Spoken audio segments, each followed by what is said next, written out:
God. Okay, so it says, Dear future self, I am so sorry for not seeing your worth. you were finally in college and it's your first time fully gone from home.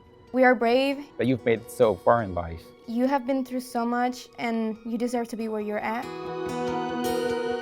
You know, the first generation thing, I like it because it gives me like something to, feel proud of, but at the same time, there's so much that goes into being a first generation student that it's like, can I really do it? And compared to other families who have somebody in college, for us, everything, trust me, everything was new. I always think about my little sisters, that I kind of like paving the way for them so they don't have to like struggle.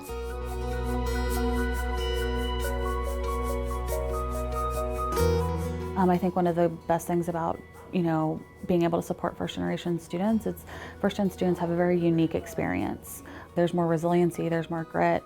So I always knew that I wanted to go to college and have a career. I didn't exactly know what I wanted. A lot of people do think that everyone here in college are prepared, but some people are just trying to figure it out.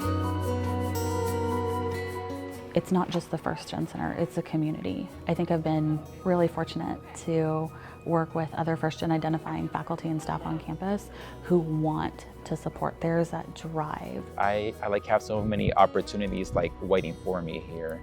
You meet so many people that will help you out in like so many different ways. I found myself throughout the entire, journey of the first year, because I was very confused. Not to be like, oh, we gotta have it harder, but yeah, we do.